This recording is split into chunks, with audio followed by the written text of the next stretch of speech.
parloir pour un bout de savon. Si t'as perdu tous tes parloirs, j'ai mieux à te proposer.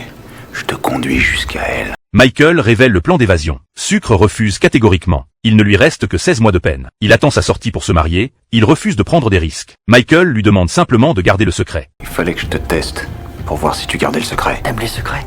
J'en ai un pour toi, gueule d'ange. Tu creuses dans la cellule quand j'y suis et je te la pète, ta belle petite gueule. Cabrón, me has entendido? Sucre craint d'être impliqué et demande à changer de cellule. Malgré les supplications de Michael, il insiste pour s'éloigner. Le gardien bellique en profite pour se venger. Il place Ewire, un détenu mentalement instable, avec Michael. Ewire souffre d'insomnie sévère et perturbe sans cesse le creusement du tunnel. Disloncté, t'as jamais pensé à t'évader? Qu'est-ce que tu veux que j'aille foutre dehors? Les centres de réinsertion, les visites chez le psy, les médocs, le contrôleur judiciaire, les analyses d'urine. Et en plus, aller bosser? Non. Michael veut se débarrasser de lui. Mais Ewire fixe le tatouage de Michael et l'interroge sans relâche sur sa signification. Michael évite le sujet, mais l'autre le suit jusque dans les toilettes.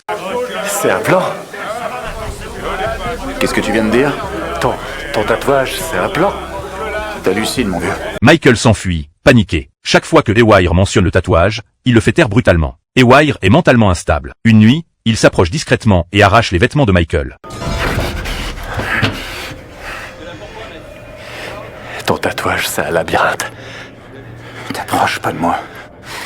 Il faut que je le voie. Tu dois me le montrer. Ça m'obsède. J'ai dit, t'approches pas de moi. Depuis, Ewire garde un carnet sur lui et surveille chaque mouvement de Michael. Michael sent le danger et doit absolument le faire partie. C'est alors que Sucre vient le trouver, suppliant de réintégrer l'équipe d'évasion. Sucre apprit que sa copine en aime un autre. Son espoir de mariage est définitivement anéanti. Michael accepte son retour, à condition de régler d'abord le problème Ewire. Mais Ewire a une mémoire photographique et a reproduit tout le tatouage. Il a compris que le tatouage est un plan et confronte Michael directement. Où tu veux m'emmener? Michael réagit vite et se cogne violemment la tête contre les barreaux en appelant à l'aide. Il prétend que son colocataire l'a agressé. Ewire, déjà mentalement fragile, perd totalement le contrôle. Les gardiens le renvoient à l'unité psychiatrique. Sucre récupère sa cellule sans problème. C'est bon d'être de retour. C'est bien que tu sois là.